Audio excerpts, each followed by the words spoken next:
Acha students, today we'll be doing a question. Now we are doing some numericals on the chapter solid state. ठीक है, solid state के कुछ numericals कर रहे हैं. First question is this one. NCERT problem है ये.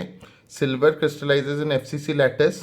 Full stop. Edge length of cell is this much, 4.07 into 10 के power minus 8 centimeter, and density is 10.5 gram per centimeter cube. Calculate the atomic mass of silver. So let's try this question, students. So it's a simple question actually. Now they say it's a FCC lattice. The solution, I'm doing the solution here. I'll just change the pen a moment. Okay, it's an FCC lattice, so Z has to be 4. Z is the rank. FCC का पता ही होता है आपको. Edge length given है. A is equal to 4.07 into 10 to the power 8. 10 to the power minus 8. Minus 8 centimeters. So the data is in centimeter. Accordingly formula लगेगा. Density is 10.5 gram per centimeter cube. ठीक है, तो ये सारा data और हमसे मांगा क्या क्या एटॉमिक मास. तो students will find the molar mass. Magnitude के हिसाब से मोलर मास और एटॉमिक मास सेम होता है, तो हम बस यूनिट चेंज कर देंगे. ये सब तो आपको पता होगा फ्रॉम class 11. So let's start. Density का we know the fundamental formula is Z into M upon A cube into n naught. N naught is Avogadro number, right? So this is the formula when A is in centimeter. यहाँ पे A centimetres में given है, इसलिए ये formula है. ठीक है, अगर A पिकोमीटर में गिवन होता है तो एक 10 के पावर माइनस 30 का मल्टीप्लायर डिनोमिनेटर में भी लगता. ठीक है students, now will just put the data. Density is 10.5, Z is 4. Molar mass we have to find. A is 4.07 into 10 के power minus 8 का cube, and N naught is 6.022 into 10 के power 23, right? So this implies on doing the calculation आपका जो mass आएगा वो आएगा approximately 107.09 107.09 ग्राम पर मोल. पर मोल लिखना ऑप्शनल होता है, ग्राम लिख सकते हो आप. So this is the molar mass. So atomic mass of one atom. Atomic mass और मोलर मास में जो वैल्यू होता है वो तो सेम ही होता है, यूनिट्स चेंज हो जाएंगे. दिस ठीक है, atomic mass will be 107.09 units. Students her question को करते वक्त ध्यान रहे कि पहले आप उसको खुद ट्राई करें. ठीक है, उसके बाद आप पॉज करके पहले खुद ट्राई करें, ना हो तो फिर सोल्यूशन देखें. स्टूडेंट्स थोड़ी कैलकुलेशंस है that you have to bear with. Okay, let's try the next question.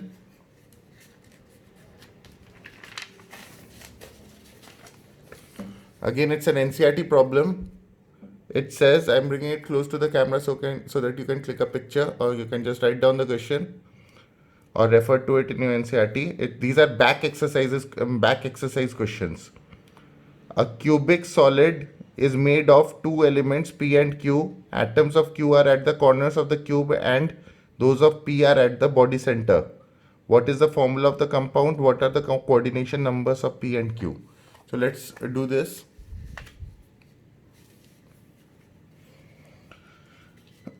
Okay, a cubic solid, they are saying a cubic solid is made of two elements P and Q. Atoms of Q are at the corners of the cube. So atoms of Q are at the corners, it means contribution of Q will be how much? Contribution लिखो या फिर ठीक है, Q will be equal to, contribution of Q will be equal to corners of the cube. Corners of the cube मतलब 1/8. हर corner पे contribution 1/8 होता है, और इंटू 8 करेंगे क्योंकि 8 कॉर्नर होते हैं तो 1 हो जाएगा. और contribution of P, now they have said P is at the body centre. Her body centre का कंट्रीब्यूशन 1 होता है और एक ही बॉडी सेंटर होता है, तो ये 1. तो एक P है एक Q है, तो फॉर्मूला विल बी PQ.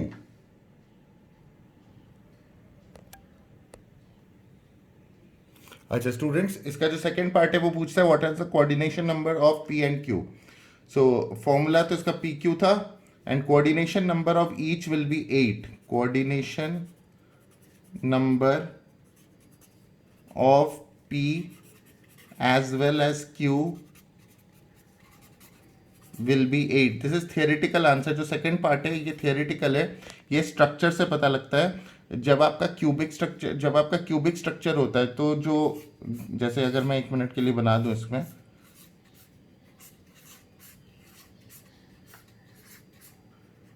जो ये मैंने स्ट्रक्चर बनाया, तो इसके जो बिल्कुल सेंटर में एटम होगा, इस इन दिस केस जो सेंटर में एटम है वो P है. तो P कितने एटम से घिरा हुआ है अगर आप देखें, 1 2 3 4 5 6 7 8. तो इसलिए P का कोऑर्डिनेशन नंबर 8 होगा. कोऑर्डिनेशन नंबर मतलब nearest neighbours, the neighbours closest to the given atom. तो ये जो हमारा, ये जो सेंट्रल एटम था, सेंट्रल एटम कौन था हमारा इस क्वेश्चन में? P. तो P के आसपास कितने लोग हैं? P के आसपास कॉर्नर्स में जिसे ये टच करेगा 8 लोग हैं. इसका तो हम देख सकते हैं. प्लस और Q का भी कोऑर्डिनेशन नंबर 8 क्यों है स्टूडेंट्स? वो इस फिगर से नहीं दिखेगा, बट आपको ये थियोरी में पढ़ा होगा आपने. इस कॉर्नर को 8 क्यूब्स शेयर करेंगे. ये तो एक क्यूब, हर कॉर्नर को 8 लोग शेयर करते हैं. तो फिर हर कॉर्नर वाले एटम के 8 नेबर होते हैं. ठीक है स्टूडेंट्स, तो ये वाला आपको ध्यान रखना पड़ेगा. ये थोड़ा थियोरिटिकल क्वेश्चन है. Now let's move on.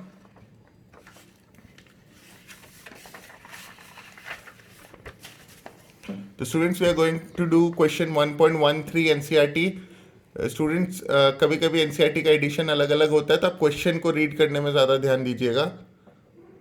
Question number पे ज़्यादा ध्यान मत दीजिए. सारे बैक एक्सरसाइजेस के क्वेश्चन है.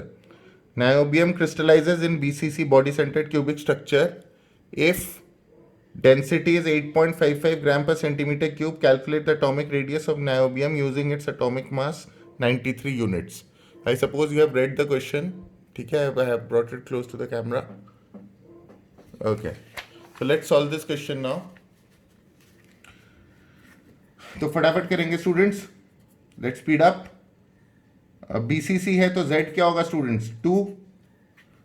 इफ डेंसिटी यानी रो गिवन है, रो इज 8.55 ग्राम पर सेंटीमीटर क्यूब. यूनिट्स का ध्यान रखिए, ग्राम पर सेंटीमीटर क्यूब चलेगा. हमें इस चैप्टर में यही चलता है डेंसिटी का फॉर्मूला का यूनिट. अच्छा, एटॉमिक रेडियस निकालना है हमें. आर पे क्वेश्चन मार्क है. अच्छा, स्ट्रक्चर कौन सा है? ये BCC, ये पहले बता चुके हैं BCC. अच्छा, और एटॉमिक मास इज 93 यूनिट्स, तो molar mass will be 93 grams पर मोल. पर मोल लिखना ऑप्शनल होता है. 93 ग्राम्स मोलर मास है. तो students using the formula rho equal to, हमें जो डेंसिटी का फंडामेंटल फॉर्मूला पता है, rho equal to Z into M upon A cube into N naught. अब ये आपके ऊपर ऑप्शन है, इसमें A गिवन नहीं है. A निकालना है, पहले A निकलेगा फिर R निकलेगा. स्टूडेंट्स A अगर आपको निकालना है तो आपके पास ऑप्शन है कि आप A को सेंटीमीटर में निकालोगे या पिकोमीटर में. अगर A सेंटीमीटर में निकालोगे तो यहाँ पे कोई इतना ही फॉर्मूला बनेगा, और अगर A को आप पिकोमीटर में निकालना चाहते हो तो ये फॉर्मूला थोड़ा चेंज हो जाएगा और इंटू 10 के पावर -30 का मल्टीप्लायर इसमें लगेगा. तो स्टूडेंट्स मैं पिकोमीटर में निकालना चाहता हूँ तो इंटू 10 के पावर -30 लगा रहा हूँ. सेंटीमीटर में निकालने से भी कोई फर्क नहीं पड़ेगा, गलत नहीं होगा आंसर. ठीक है, बस यूनिट चेंज हो जाएगा तो उसमें 10 के पावर्स में फर्क पड़ेगा. So this implies density is 8.55 equal to Z is 2 into molar mass is 93 upon A cube. Students A तो हमें पता नहीं है, into N naught is 6.022 into 10 to the power 23 into 10 के power -30. Right, this all in denominator. This implies यहाँ से हमारा A cube आ जाएगा. A क्यूब 2 इंटू 93 अपॉन, ये टर्म नीचे चला जाएगा, 8.55 इंटू 6.022 इंटू 10 के पावर -7. ठीक है, now you'll solve this. Students ध्यान रहे, पहले तो आप इसको सॉल्व करेंगे तो यहाँ से आपका A क्यूब आएगा, उसका क्यूब रूट निकालेंगे तो A आएगा. तो आपका A का आंसर जो अगर आप कैलकुलेशन करेंगे यहां से, आपका A आएगा 330.4 picometer. 330.4 picometer. So now once you have got A, now you have to find R. तो स्टूडेंट्स R और A का जो रिलेशन होता है BCC के लिए वो होता है R equal to √3/4a, R equal to √3/4a। आप पीछे नोट्स में देखोगे ये हमने निकाल रखा है, पीछे पीछे के लेक्चर्स में हमने ये लिखा था actually, a equal to 4/√3r, this becomes this actually. इसको इधर उधर करेंगे अगर हम, अगर r के लिए एक्सप्रेशन निकालेंगे तो ये ऐसे लगेगा। तो स्टूडेंट्स इस क्वेश्चन में r equal to √3/4a, a की वैल्यू आप 330.4 डाल दोगे अगर, तो √3/4, रूट सिर्फ 3 के ऊपर है, into 330.4 picometer, then you will get your answer r equal to आपका 143.1 पिकोमीटर आएगा students. r will be, I think I have gone out of the this thing, मैं थोड़ा पीछे ले लेता हूँ and I will again explain it to you. 143.1 picometer.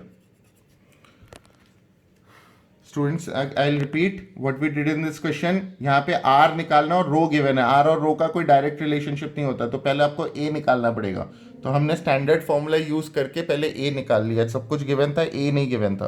Students ध्यान रखिएगा, पहले a क्यूब आएगा, फिर उसका क्यूब रूट निकालना है, वो मैंने दिखाया नहीं है क्योंकि वो मैथमेटिकल कैलकुलेशन में आता है। तो ये 330.4 पिकोमीटर आएगा आपका। Once you have got a, now we know for BCC a equal to 4/√3r, so r has to be √3/4a, so r has to be √3/4 into a का डेटा यहाँ से डाला, we got the corresponding answer। अच्छा, कुछ बच्चे यहाँ पे थोड़ा सा दिक्कत होगी कुछ बच्चों को क्यूब रूट निकालने के लिए। तो स्टूडेंट्स एक चीज़ मैं क्लैरिफाई करना चाहता हूँ, ये एनसीईआरटी के क्वेश्चन से, तो इसमें तो ये लोग अजीब अजीब वैल्यूज़ दे देते हैं, जैसे 8.55 और ये सब, बट इट इज़ एक्सपेक्टेड, और 93 एंड 8.55, ये सब वैल्यूज़ जब स्कूल में या बोर्ड एग्जाम्स में क्वेश्चंस आते हैं ना, ये molar masses generally round figures में होते हैं, जैसे 1000 दे दिया मोलर मास, और आपका मतलब डेटा इस तरह का होता है जो इजीली कैलकुलेट कर सकते हैं। डेंसिटी दे दिया 100 दे दिया, मान लीजिए ये 100 ये 1000, तो उससे कैलकुलेशन ईजी हो जाता है, क्यूब रूट निकालना काफ़ी आसान हो जाता है, ठीक है। और क्यूब रूट निकालने के लिए काफ़ी बारी लॉग यूज़ होगा, तो लॉग का एक अलग लेक्चर हम लोग बनाएंगे, तो आप उसका यूज़ कर सकते हैं क्यूब रूट निकालने के लिए। बट आई वुड सजेस्ट उसको लेके ज़्यादा, ये सब मैथमेटिकल कैलकुलेशन को लेके ज़्यादा डिस्टर्ब होने की जगह लॉजिक पे ज़्यादा आप अगर कंसंट्रेट करें तो बेटर होगा, क्योंकि checking your calculation is not their purpose, whether you know the logic is their purpose. So most probably if these kind of questions come in the exams, they will give you whole numbers as the value, ये 10,000 दे दिया, ये 100 दे दिया, ऐसा कुछ देंगे। चलो आगे बढ़ते हैं। Now we move on to the next question, students. ये देख लीजिए question, I am bringing it close to the camera. Copper crystallizes into a FCC lattice with edge length 3.61 into 10 के power -6 centimeter, right? Show the calculated density is in agreement with the measured value of 8.92 gram per centimeter cube. Again pause करके ये question आप try कर सकते हैं, काफ़ी easy question है। चलो मैं कर देता हूँ फिलहाल। अच्छा, FCC है तो Z equal to 4, edge length given है, जो भी given, I am not writing the data again. Show that the calculated density is in, so we have to calculate the density and check whether it is 8.92 और not. सो ये तो standard बहुत easy question है। Density is Z into M upon A cube into N naught. इन्होंने ए जो given है, चलो मैं लिख ही देता हूँ, ए इज गिवन है 3.61 इंटू 10 के पावर -8 सेंटीमीटर। तो सेंटीमीटर का डेटा है तो कोई मल्टीप्लायर नहीं लगाना है 10 के पावर -30 वाला। तो स्टूडेंट्स बस डेटा डाल दो इसमें, रो इक्वल टू Z तो 4 है हमारा, मोलर मास कितना है भाई, कॉपर, हाँ यहाँ पे ये there is a catch over here, molar mass of copper is 63.5 grams. अब इसको लेके डिस्टर्ब मत होइएगा, आपको लगेगा कि क्वेश्चन में गिवन नहीं है इसका मोलर मास, एग्जाम्स में गिवन होगा, मोलर मास हमेशा गिवन होते हैं एग्जाम्स में, तो आप चिंता ना करें, एनसीईआरटी में ये लोग ओवरलुक कर गए होंगे, बट ये गिवन होगा मोलर मास, तो इसको लेके बिल्कुल भी परेशान मत होइएगा। 63.5 वो गिवन होगा, molar mass of copper is 63.5 upon A cube, A cube 3.61 into 10 के पावर -8 का cube into 6.022 into 10 to the power 23, sorry 23, ये 23 लिखा है स्टूडेंट्स। तो इसको जब हम सॉल्व करेंगे तो हमारा डेंसिटी आएगा 8.97 अप्रॉक्स, सब कुछ अप्रॉक्स वैल्यूज है स्टूडेंट्स इसमें, because It depends upon how many places of decimal you go to. So density will come out to be 8.97 gram per centimeter cube, which is pretty close to the given data. इनका 8.92 है, हमारा 8.97 है. First place of decimal तक match कर रहा है, तो ये करेक्ट है. तो स्टूडेंट्स नेक्स्ट क्वेश्चन पे जाते हैं. क्वेश्चन नोट डाउन करने के लिए वीडियो को पॉज करके आराम से नोट डाउन कर लीजिएगा.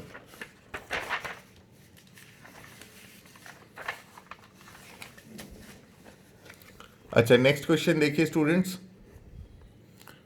I have brought it close to the camera. Analysis shows that nickel oxide has the formula Ni.9801. What fraction of nickel exists as Ni2 plus and Ni3 plus ions? So let's try this question.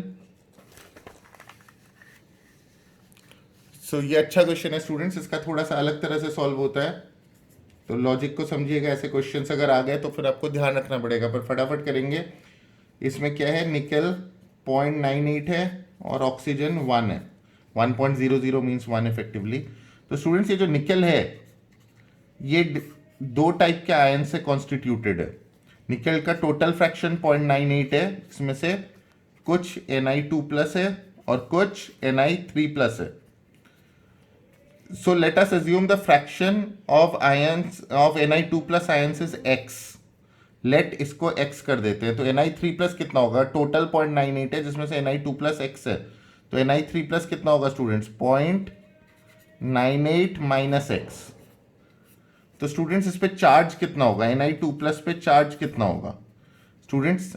x fraction है और हर एक पे 2 plus charge है, तो 2x charge होगा किस पे, Ni2 plus पे. और Ni3 प्लस पे कितना चार्ज होगा, कितना फ्रैक्शन है हमारे पास, 0.98 माइनस एक्स इतना है, और हर एक में कितना है 3. मल्टीप्लाई कर दोगे चार्ज निकालने के लिए. ठीक है, नंबर ऑफ आयन्स इतने हैं, फ्रैक्शंस में ही सही, नंबर ऑफ आयन्स इतने हैं और हर आयन पे 3 प्लस चार्ज है, तो टोटल कितना होगा 0.98 माइनस एक्स इंटू 3.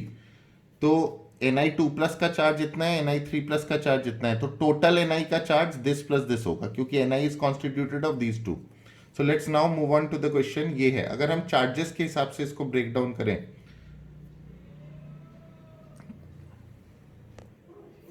अच्छा स्टूडेंट्स, अगर चार्जेस के हिसाब से इसको ब्रेक डाउन करें तो टोटल चार्ज ऑन निकल, बिफोर आई मूव ऑन, ये Ni2 प्लस पे 2x है, Ni3 प्लस पे चार्ज ये है, तो टोटल चार्ज ऑन निकल कितना है, टोटल चार्ज ऑन Ni तो इन दोनों से ही बना हुआ है, वो है 2x plus 3 into 0.98 minus x. So while solving the question now, अब यहां पे हम लोग जाते हैं. तो स्टूडेंट्स Ni.98 का नेट चार्ज कितना है, इसको यहां से लिख देते हैं. हम चार्ज के बेसिस पे सॉल्व करेंगे. ये ओवरऑल कंपाउंड न्यूट्रल है. अभी देखो मैं क्या इक्वेशन बनाता हूं.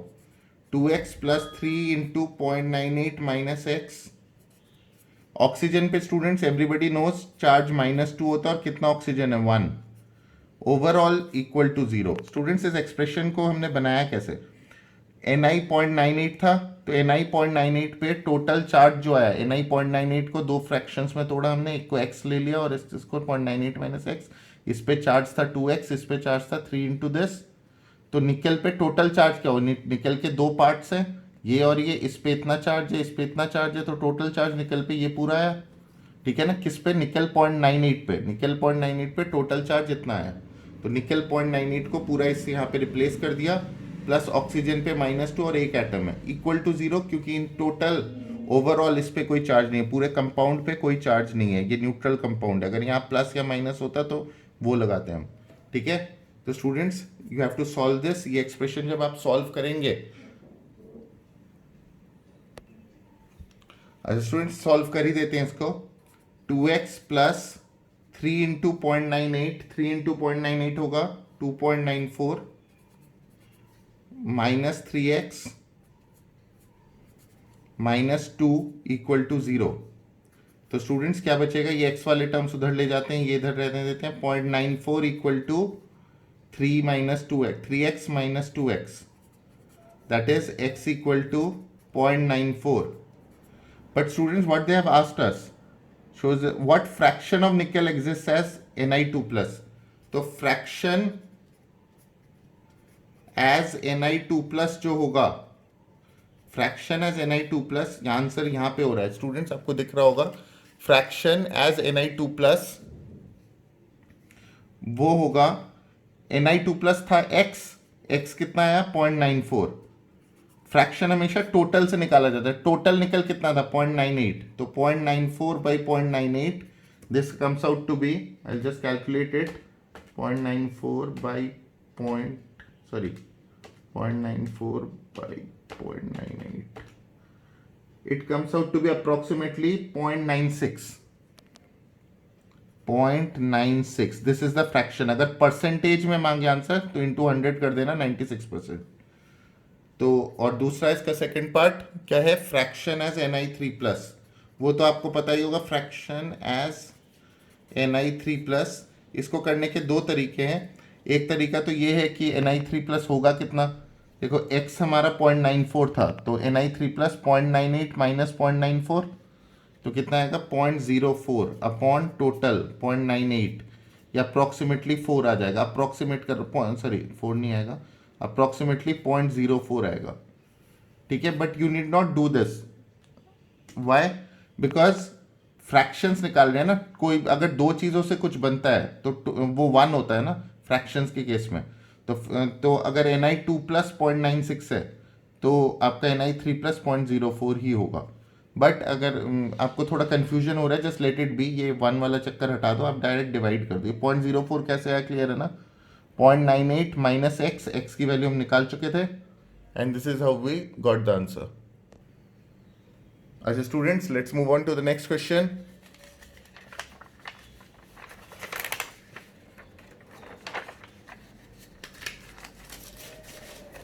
Okay, so I suppose you are able to read it. Ferric oxide crystals in hexagonal closed packed array of oxide ions with 2 out of every 3 octahedral holes occupied by ferric ions derive the formula of ferric oxide। दिख रहा है आपको question students? चलो solve करते हैं, छोटा question है ये, आपने पीछे, अगेन क्वेश्चंस तभी सॉल्व होंगे जब आपने पीछे के लेक्चर्स पढ़े होंगे थियरी के, ऐसे ही उठा के क्वेश्चन नहीं सॉल्व हो सकते हैं। ओके, फेरिक ऑक्साइड Fe और O है, इसमें फेरिक यानी Fe3+ और ऑक्सीजन यानी O2-, सर पे 2-, ठीक है। HCP lattice oxide ions. अच्छा, लैटिस का कॉन्स्टिट्यूएंट कौन है, ये जो HCP पैकिंग का कॉन्स्टिट्यूएंट है ऑक्साइड आयंस। तो जैसा कि तरीका होता है, let number of oxide ions equal to x, तो octahedral voids it has been observed always, ये तो हम लोग यही टेक्निक यूज करते हैं, ऑक्टाहेड्रल वॉइड्स x होंगे और टेट्राहेड्रल वॉइड्स कितने होंगे 2x, tetrahedral voids will be 2x। तो derive the formula of this thing, ठीक है, फेरिक ऑक्साइड। तो इन्होंने एक हिंट दिया है, ऑक्साइड आयंस तो x है तो O तो x हो जाएगा, Fe जो है 2 आउट ऑफ 3 ऑक्टाहेड्रल वॉइड्स, तो Fe जो होगा Fe3+ जो आयंस होंगे 3+, तो ठीक है, फेरिक को 3+ लिखते हैं, इसके नंबर ऑफ आयंस कितने होंगे, नंबर ऑफ Fe3+, वो 2 out of every 3 octahedral voids which implies 2/3x, ठीक है। और O2- कितना है हमारे पास, O2- है x, सो इनको कंबाइन कर देते जब कंपाउंड बनेगा ये। अब ये आप 3+ और 2- पे ज़्यादा फंसो मत, आप बस इन डेटा पे ध्यान दो, ये जो राइट साइड पे है Fe 2/3x और OX, सिंस ये रेशियो में होते हैं x कट जाएंगे। बट स्टूडेंट्स, आपने कोई भी कंपाउंड ऐसे फ्रैक्शन में नहीं देखा होगा, to remove the fraction will multiply both sides by 3, इसको भी इंटू 3 करेंगे, इस टर्म को भी, इसको भी, तो हमारा आंसर क्या आएगा Fe2O3, 2/3 इंटू 3, 3 से 3 कट जाएगा, Fe2 बचेगा, तो O को भी इंटू 3 करना पड़ेगा, तो Fe2O3, ferric oxide is Fe2O3। Now students, we will move on to the next question.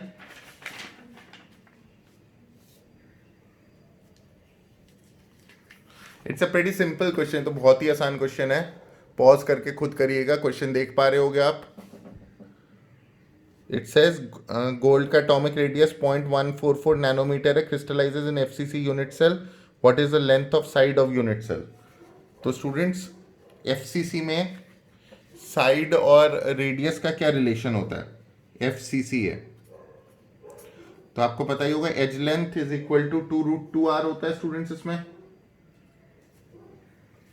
2√2r, just put the value of r, 2 into √2 is 1.414 into r is given 0.144 nanometer. तो nanometer में ही आ जाएगा हमारा answer, इसको आगे use तो करना नहीं है हमें कहीं, इतना ही मांगा गया था। तो it comes out to be 0.407 nanometer, 0.407 nanometer. Is it clear students? Okay, let's move on to the next question.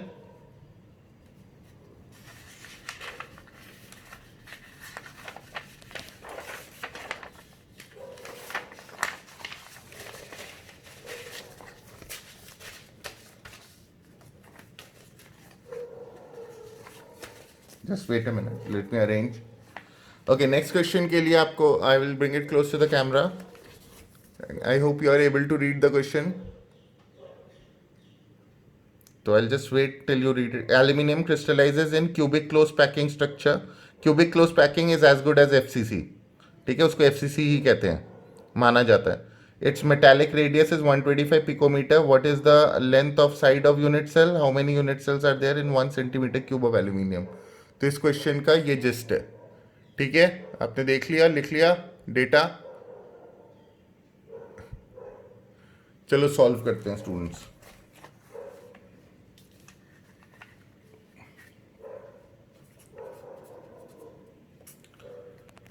हाँ जी, इस क्वेश्चन में कह रहा है कि CCP means FCC only. FCC है तो Z4 होगा. ज़रूरत पड़े या ना पड़े लिख के रख देते हैं. जेड वेट की वैल्यू पहले से लिख के रखना सही रहता है. Z equal to 4, radius is 125 picometer. तो चलो भाई ये नोटिस करना, पिकोमीटर में डेटा है पर ये रेडियस गिवन है. What is the length of side of unit cell, ए पूछ रहा है. तो स्टूडेंट्स एफसीसी में आपको ए का तो पता ही होगा, 2√2r. we know a equal to 2√2r. you just put the value 2√2 into 125, that is 250√2. जिसे सॉल्व करोगे तो 354 पिकोमीटर आएगा, 354 पिकोमीटर. Got it. तो ये a आ गया हमारा. This is the first part. Now the second part says, I will do it here. Second part says how many unit cells are there in 1 centimeter cube of aluminium. तो student centimetre cube is the unit for volume. तो ये volume की बात कर रहा है. तो students इसमें पहले आप वॉल्यूम ऑफ 1 यूनिट सेल निकालोगे. वॉल्यूम ऑफ 1 यूनिट सेल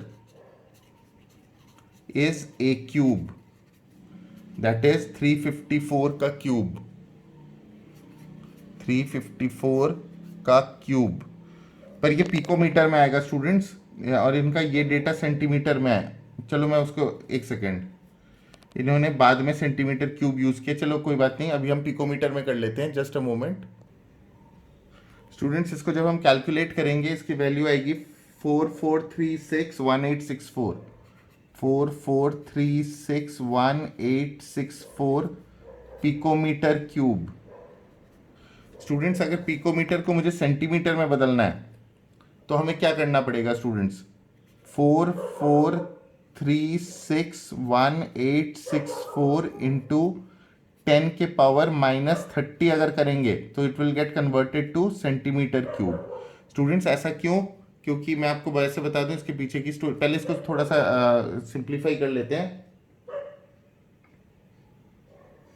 इसमें डेसिमल अगर आगे पीछे करोगे तो एंड में आपका आंसर आएगा 4.436 इंटू 10 के power -27 centimeter cube, which can be approximated to 4.44. ये 36 को इसको हम अप्रोक्सीमेटली 4.44 इंटू 10 के पावर -27 सेंटीमीटर क्यूब कर सकते हैं. ठीक है, तो ये तो वॉल्यूम ऑफ 1 यूनिट सेल है. स्टूडेंट्स ये पिकोमीटर क्यूब को सेंटीमीटर क्यूब में कैसे बदलते हैं वो अभी आऊंगा मैं उस पर. मान लो 10 के बाद -30 क्यों आया मैं बाद में बताऊंगा, बट लेट्स मूव ऑन. पहले हम इस चीज़ को सॉल्व करते हैं. ठीक है, जस्ट मुझे कैलकुलेशन को चेक करने दो।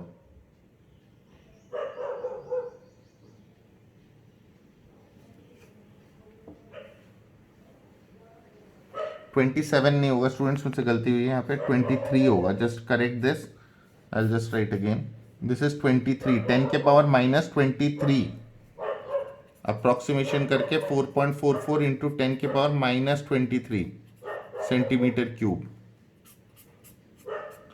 ठीक है स्टूडेंट्स, तो आगे बढ़ते हैं। 10 के माइनस 23 आए, ये कैसे आया? ये माइनस 30 का मल्टीप्लायर कैसे है? 23 कैसे वो तो 7 प्लेसेस ऑफ डेसिमल हमने शिफ्ट किया होगा, 1 2 3 4 5 6 7 प्लेसेस ऑफ डेसिमल। ठीक है, तो ये चीज़ है। ये कैसे आया? आई कम टू दैट, पहले आगे बढ़ते हैं। ये वॉल्यूम ऑफ 1 यूनिट सेल आया। इन्होंने पूछा how many unit cells are present in 1 centimetre cube. So how will we proceed? Now look here, आपको दिख रहा है ना कैमरे पे? हाँ जी, how many will be there in 1 centimetre cube. तो इसका वही रिलेशन होगा, वी हैव सीन 4.44 इंटू 10 के power minus 23 centimeter cube is volume of, will use unitary method, 1 unit cell. ठीक है, ये देखा ना हमने अभी पीछे। This implies 1 centimetre cube is volume of how many? इसी को आप क्या करोगे? 1/4.44 इंटू 10 के पावर, ध्यान रहे ये क्यूब है, ठीक है, थोड़ा सा, 10 के power minus 23 unit cells, unit cells. तो स्टूडेंट्स 10 के पावर माइनस 23 ऊपर चला जाएगा, तो 10 के पावर प्लस 23 अपॉन 4.44। अच्छा, काफ़ी बच्चों को ये सॉल्व करना नहीं आता कि इसको कैसे करें, तो थोड़ा ट्रिक लिया करो इसमें। 10 को एक अलग कर दो, 10 इंटू, आई सपोज आपको दिख रहा है ये, हाँ, 10 इंटू 10 के पावर 22 अपॉन 4.4 करो, इसका ऐसे करो। 10 के पावर 23 को 10 इंटू 10 के पावर 22 कर सकते हैं। तो स्टूडेंट्स जो फाइनल आंसर आएगा वो मैं यहाँ पे लिख रहा हूँ नीचे, दिस इंप्लाइज 10 अपॉन 4.4 हमें करना है। It comes out to be 2.27. So the answer is 2.27 into 10 के पावर 22. ठीक है students, so this is the answer to this question.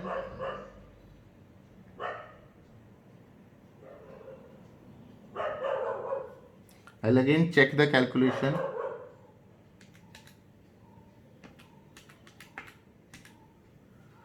Students अलग अलग बुक्स में स्लाइड डिफरेंस हो सकता है किसी बुक में 2.25 लिखा हो, सो वो सारे ही सही हैं आंसर्स, बिकॉज यहाँ पे कितने प्लेसेस ऑफ डेसिमल ले रहे हो, कितना अप्रोक्सीमेशन कर रहे हो, उस पर डिपेंडेंट है। हमने यहाँ पे थोड़ा सा अप्रोक्सीमेशन किया, इसलिए आंसर थोड़ा डिफरेंट आ सकता है as compared to other books, otherwise सब कुछ सही है। ठीक है, अच्छा ये कन्वर्जन, ये जो 10 के पावर माइनस 30 आया, सो आई जस्ट रिपीट ऑल, ये मैंने पहले भी करा रखा है आपको, I just repeat in a white paper, just a moment. Students conversion का जो होता है ना, जैसे एक पिकोमीटर जो होता है, आप सबको पता होगा कि एक पिकोमीटर 10 के पावर माइनस 12 मीटर होता है, but we are not converting into meter in this chapter, we are converting into centimeter. तो एक पिकोमीटर 10 के पावर माइनस 12 मीटर होता है, और मीटर को अगर तुम सेंटीमीटर में बदलोगे तो इंटू 100 करोगे, तो ये आपका 10 के पावर माइनस 10 सेंटीमीटर होता है। सो ये कन्वर्जन होता है, 1 पिकोमीटर इज 10 के पावर माइनस 10 सेंटीमीटर। दोनों तरफ अगर क्यूबिंग बोथ साइड्स, तो 1 पिकोमीटर क्यूब, 1 का क्यूब तो 1 ही होगा, इसका क्यूब क्या होगा स्टूडेंट्स? इसका क्यूब होगा 10 के पावर माइनस 10 का क्यूब सेंटीमीटर क्यूब। तो 1 picometer cube will be equal to 10 के पावर माइनस 30 सेंटीमीटर क्यूब। तो ये थॉट प्रोसेस होता है, समझ आया? पिकोमीटर से मीटर, मीटर से सेंटीमीटर, तो पिकोमीटर सेंटीमीटर में ये रिलेशन, तो पिकोमीटर क्यूब और सेंटीमीटर क्यूब में क्या रिलेशन होगा? ये 1 है, ठीक है, ये वो मिट गया था। 1 पिकोमीटर इज 10 के power minus 10 centimetre, cubing both sides, ये रिलेशन होता है। तो इसको हमने यूज किया इस क्वेश्चन में। चलो लेट्स प्रोसीड।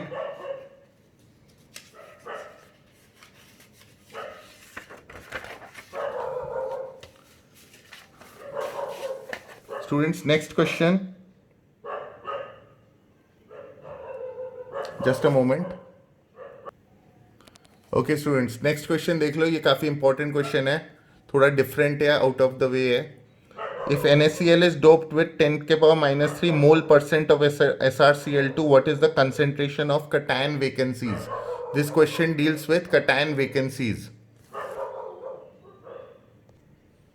अच्छा students, let's proceed. If NaCl is doped with इतना %, इसका इम्प्लाइड मीनिंग क्या होता है? इसका इम्प्लाइड मीनिंग होता है कि 10 के power -3 mole % of NaCl of SrCl2. इसका मतलब होता है, पहले तो ये जो टर्मिनोलॉजी यूज किया इन्होंने, 10 के पावर -3 मोल % ऑफ SrCl2, इसका मतलब आपको समझना पड़ेगा. व्हाट दे वांट टू से is 100 moles of NaCl has 10 के power -3 moles of SrCl2. It is doped with this. ठीक है, ये ध्यान रखिएगा. परसेंटेज मतलब आउट ऑफ 100. तो 100 मोल्स NaCl का है, उसमें से 10 के पावर -3 मोल्स SrCl2 है. ठीक है, तो 10 के power -3 mole % of SrCl2. NaCl is doped with इतना मोल परसेंट मतलब पर 100%. तो 10 के पावर -3 मोल्स SrCl2 के हैं और परसेंटेज NaCl का है. थोड़ा सा कॉन्व्यूलेटेड है, इसकी मीनिंग थोड़ी कंफ्यूजिंग है, बट ये मतलब निकलता है. 100 मोल NaCl में, क्योंकि 100 मोल NaCl में 10 के पावर -3 मोल्स ऑफ SrCl2 है. तो this implies 1 mole of NaCl has how many moles of SrCl2 students? 10 के पावर -3 by 100, that is 10 के पावर -5 moles of SrCl2. ठीक है, अच्छा इतने मोल्स ऑफ SrCl2 अगर है तो कितने मॉलिक्यूल्स ऑफ SrCl2? मोल्स को मॉलिक्यूल्स में बदलेंगे तो क्या होगा? एक मोल में कितने मॉलिक्यूल होते हैं? 6.022 इंटू 10^23. तो इतने मोल्स में कितने होंगे? 10 के पावर -5 इंटू 6.022 इंटू 10 के power 23 molecules of SrCl2.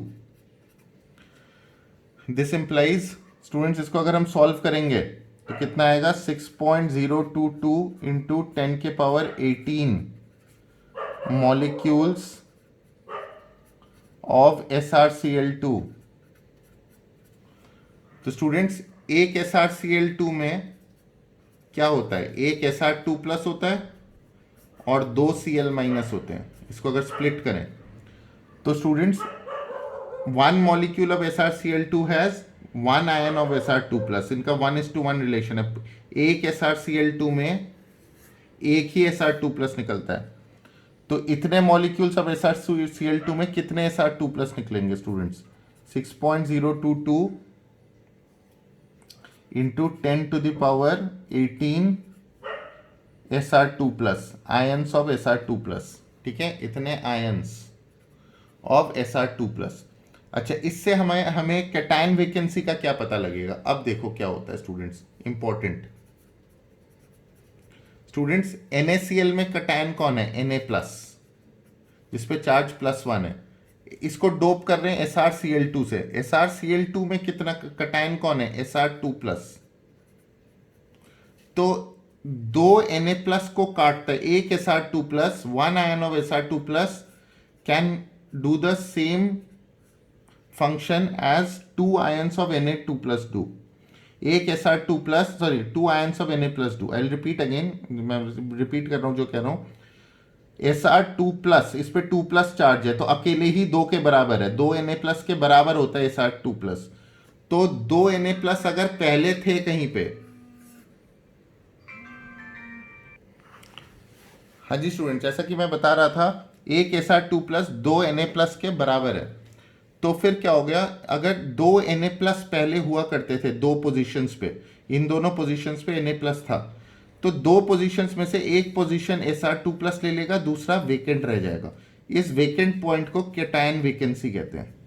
Cation vacancy, क्योंकि पहले इस पोजीशन पे Na+ था, पर एक Sr2+ 2 Na+ के बराबर काम करता है. स्टूडेंट्स फिर से देखो, 2 पोजीशंस थे, 2 Na+ था, पर जब Sr2+ ने रिप्लेस किया Na+ को तो अकेला ही बहुत था दोनों के लिए, तो एक डब्बा खाली हो गया।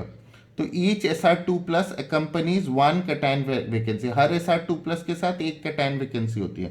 तो हमारे पास कितने Sr2+ है, इतने सारे Sr2+ है, सो कैटायन वैकेंसीज भी इतने होंगे, इतने ही होंगे। Cation vacancies will also be equal to 6.022 into 10 to the power 18, since each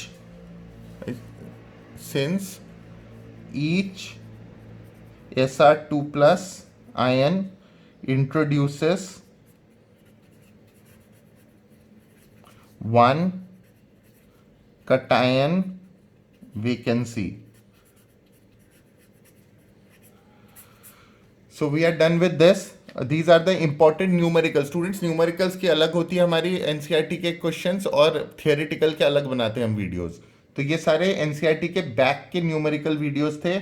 एक और वीडियो अभी अपलोड होगा हमारा जिसमें NCERT के इन टेक्स्ट के न्यूमेरिकल्स होंगे। Thank you.